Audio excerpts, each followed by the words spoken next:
These days, comic book adaptations on the big screen, small screen, and streaming services are a dime a dozen. Because of that, the importance of the Watchmen film might not seem immediately apparent. But Watchmen is one of the most beloved comics of all time. It's one of the medium's crowning achievements. It's the kind of comic book that even people who think they're too cool to read comic books love.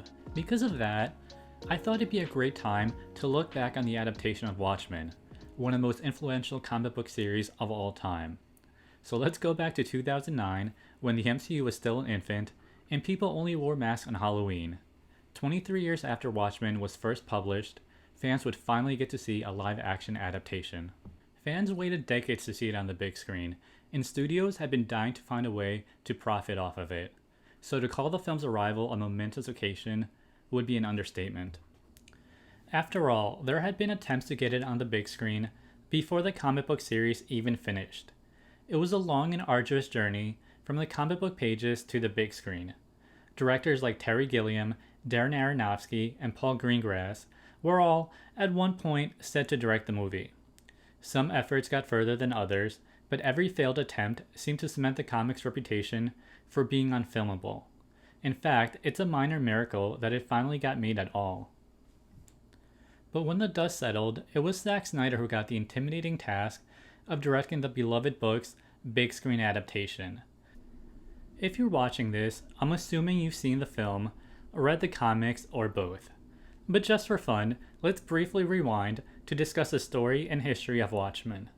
Watchmen is a comic book series that was initially published from 1986 to 1987. It was written by Alan Moore, illustrated by Dave Gibbons, and colored by John Higgins. Alan Moore wanted to write a murder mystery starring revamped versions of characters that the publisher DC Comics had recently acquired from Charlton Comics. However, once he turned in his treatment for what would later become Watchmen, then managing editor Dick Giordano suggested he use original characters instead. Although Dick Giordano liked Alan Moore's story, he was worried that it would render the characters unusable. Initially, Alan Moore resisted the idea, believing that the characters would need to be familiar to the reader for the story to work. But eventually, he realized that if he wrote them as analogs, representing superhero archetypes, it could still work. And the rest, as they say, is history. The story takes place in an alternate reality that closely mirrors our own world in the 1980s. However, in Watchmen, superheroes exist, and their existence had a significant impact on the world, causing its history to diverge from our own. One of the main differences in the Watchmen universe is that the US won the Vietnam War and eventually turned the country into the 51st state. The original team of masked crusaders was called the Minutemen, and they had their 15 minutes of fame, and for a while they became the nation's pastime.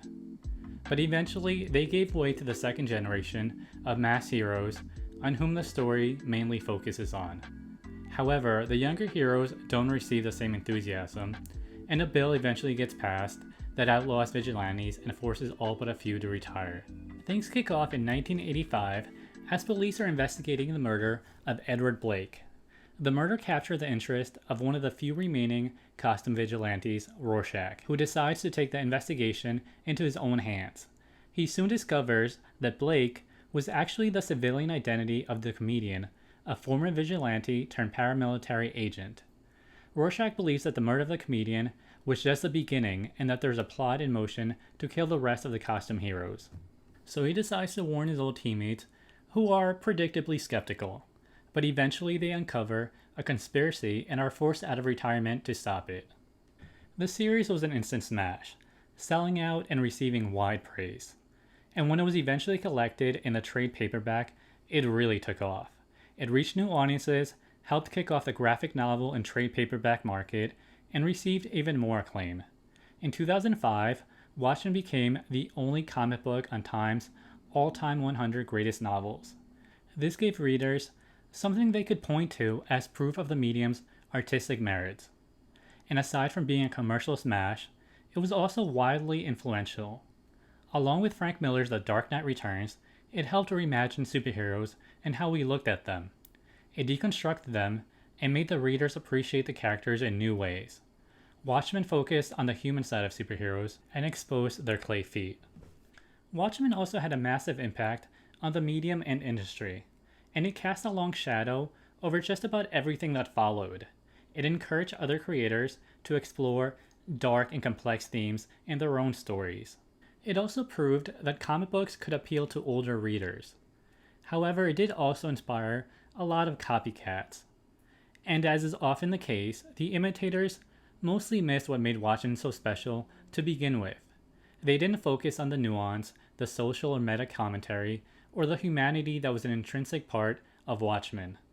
Instead, they only saw the violence, the blood, and the sex. This led to a prevalence of so-called grim and gritty comics, a lot of which were basically hollow, superficial attempts to copy Frank Miller and Alan Moore. Okay, now back to the movie. Things began promisingly enough. The first trailer debuted at the 2008 San Diego Comic-Con and got a lot of positive buzz. It also helped rekindle interest in Watchmen Collected Edition. Although that had always been a steady seller, the movie ramped up sales astronomically. DC had to print more than 900,000 copies and wound up selling about 1 million copies of Watchmen that year. But even after the movie was completed and close to being released, another obstacle popped up. Fox sued Warner Brothers for copyright violation. It turns out that the producer Lawrence Gordon didn't pay for the buyout that allowed him to develop the movie at another studio. Fox tried to block the film's release, but eventually settled for receiving 8% of the grosses. But as the reviews arrived, it was clear that critics were split. The film has a 65% fresh rating on Rotten Tomatoes, which is a passing grade, but not by much. And when the film finally arrived, it proved to be very polarizing. Watchmen grossed $55 million on its opening weekend, down from the $70 million that some were forecasting. And it made almost half that number on Friday night.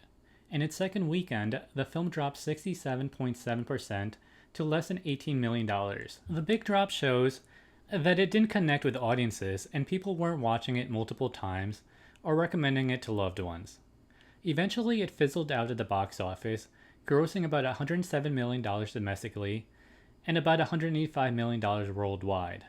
Although that's obviously a lot of money, it's not as impressive when you factor in the fact that it cost about $140 million to make, and that's before you include the marketing and other costs. However, regardless of what you think of the movie, it's hard to argue that Snyder had good intentions. The film is how it is because the filmmaker felt that was the best way to adapt the story. It never feels like choices were made to keep it more commercially viable or to set up sequels and spin-offs. There are stretches of the movie where everything seems to come together, and the result is undeniably thrilling. The scene where Rorschach is set up and ambushed by the police is easily one of the film's highlights. It's a kind of scene that makes you sit up in your seat and hold your breath. For all the criticism Snyder gets, as a filmmaker and storyteller, he can undoubtedly craft powerful, visually striking moments. Seeing Dr. Manhattan's origins is another delight. It's one of the few times when the movie at least attempts to recreate the narrative complexities of the book. Snyder was very open about the fact that he wanted to stay as close to the comics as possible. In fact, it was stated that he used actual panels from the comics as storyboards for the film.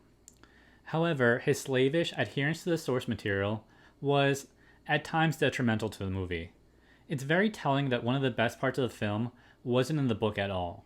The opening montage was brilliant and visually stunning. It did a great job condensing a lot of the background information about the Minutemen, and it had a different tone that was more fitting for the first generation heroes. In a sense, they represent the golden age of the Watchmen universe, and it's fitting that it feels a bit more lighthearted. There was a sense of optimism, at least at the beginning for them. The movie also changes the ending. The original ending was good for the comic, as it was a sort of commentary on the silliness of comic book villains. But even though I know the giant squid has a lot of fans, I personally think that Snyder made the right call getting rid of it. And although the cast was uneven, it did have some standout performances. Jackie Earle Haley as Walter Kovacs, aka Rorschach, was spot on in this role. He nailed the character's mannerisms and even the way he talked and walked. It really felt like the character was brought to life on screen. Patrick Wilson as Daniel Dryberg or Night Owl 2 was also excellent.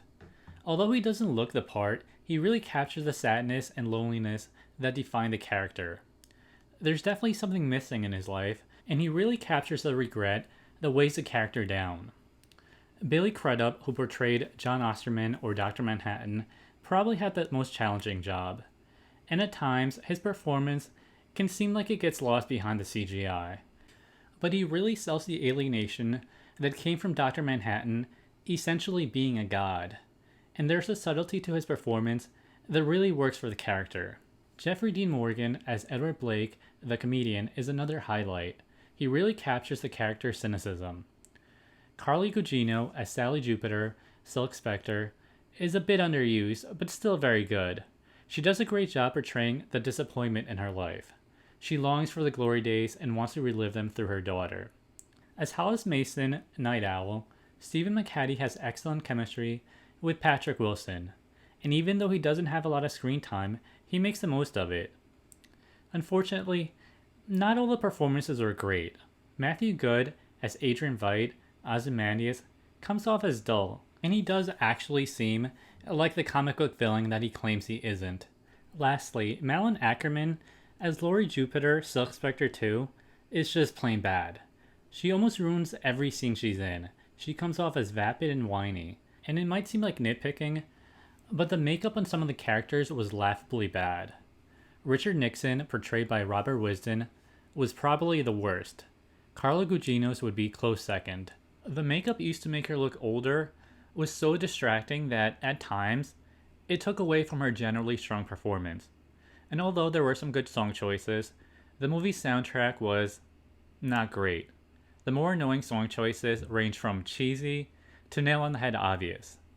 In the end, the film was entertaining and visually impressive. At times, it felt like it captured the look of comics almost perfectly, but I can't help but feel that the movie mostly succeeds on a superficial level, but sadly it misses the story's complexities. And personally, I'll always feel a bit of ambivalence towards Zack Snyder's Watchmen. On the one hand, I can't help but wish the film took more liberties and attempted to capture the story's spirit, as much as it tries to recreate its look. One of the earlier attempts to adapt Watchmen would have been set in the present, but Snyder's film pushed the movie back to the 80s. It was no doubt his attempt to stay, quote-unquote, true to the source material, but obviously the irony was lost on him. Since the comic books were released in the 80s, you could argue that it was set in the present. Because of that, the comic touched on real-world anxieties, and in doing so, it became much more than just a comic book. Like Animal Farm by George Orwell, Watchmen has the initial appearance of being a strictly fictional story with characters that some might describe as silly. But closer inspection shows that it's commenting on real issues. The Cold War anxieties of the story were timely and touched on readers' fears, but in 2009, those things couldn't have the same impact on viewers. Frankly, I believe that if the film was set in the present, or at least closer to our time, it could have resonated the way the book did when it was first published. One of Watchmen's, the comic, most significant legacy might be the army of imitators it spawned. Unfortunately, too many people seem to think that the violence and grittiness were paramount to Watchmen's success, and at times, it seems that Zack Snyder is one of those people. He revels in the violence and seems to fetishize it in a juvenile way. The movie bends over backward to expertly capture every blood splatter and the sound of bones cracking. Granted, some of those fight scenes are exciting and visually impressive, but they also stand at odds with the story. In the comics, the violence was used more sparingly, and it's almost beside the point. But for Snyder, the violence itself is the point. In watching all of the prolonged fight scenes with supposed regular people punching through walls like Superman, or jumping 20 feet into the air, can be genuinely head-scratching. Did Snyder read a different version of Watchmen, or just not understand it? His love for the source material is undeniable, but it seems that he tends to miss the point of Watchmen. During the movie's marketing, Snyder was described as a visionary, but his approach to making the movie doesn't support that claim. His slavish devotion to the comic led him to recreate it as close to its source material as possible, at least on a superficial level. And that seems to be about as far as one can get from being a visionary.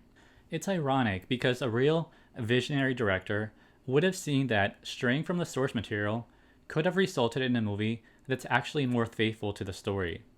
Instead, by essentially trying to photocopy the book, Snyder gave us something that certainly looks like Watchmen, but really isn't. Watchmen used a superhero story as a sort of Trojan horse to deliver a much larger, more interesting story about life, humanity, and the very idea of heroes. But Watchmen the movie, despite all of its self-aggrandizing posturing, it's just another superhero movie, and not a particularly very good one at that. But the thing about Watchmen the movie is that for me, and I'm willing to bet a lot of people, it's hard to judge the film objectively. The source material is undeniably great and almost universally loved. People have wanted to see a movie of it for decades. Because of this, some, including me, tend to grade the film on a curve simply because it finally brought Watchmen to life. Seeing the characters and the world brought to life on screen was thrilling. And there's something undeniably wonderful about seeing Night Owl's ship Archie in action. There was an enormous amount of detail. The movie did a great job of capturing the look and feel of Dave Gibbons' artwork. And by the way, Dave Gibbons is amazing. I think his work on Watchmen was just as brilliant as Alan Moore's. At times, the movie literally recreates panels from the comic book, and I can still remember geeking out in my theater seat as I watched a live-action version of some of the comic book panels. Okay, so what am I saying? Honestly, over the years, I made arguments both for and against the film. I saw it in theaters a few times. I even went back when the extended director's cut briefly played on the big screen. I regularly revisit the film. I own the 3.5-hour long Ultimate Cut, and I'm probably going to rewatch it tonight. I think that our habit of labeling movies either good or bad is reductive and doesn't give film discussion the nuance it deserves. I think we should be able to recognize the film's flaws while still enjoying it. And when it comes to Watchmen, is it crazy that I think it's technically not very good, but also kind of awesome? No, it's not as good as the comics. It doesn't capture the fears of its times or resonate the way the comics did. But at times, it manages to recreate the look and even feel of the source material almost perfectly. And the rest of the time, well, it's still Watchmen and it's still mostly really enjoyable. And if it managed to introduce someone to the comics, well, I don't think there's a damn thing wrong with that. In the end, despite its flaws, the film is basically a $140 million passion project, and that's kind of badass. In the age of the cinematic universe, it seems like movies aren't allowed to just tell a story. They have to set up sequels and spin-offs, as well as adhere to what has already been established. Because of that, there's something great about watching a film that, for better or worse, is clearly the product of one person's vision. Personally, I'll always prefer when films are directed by a filmmaker rather than put together by a committee.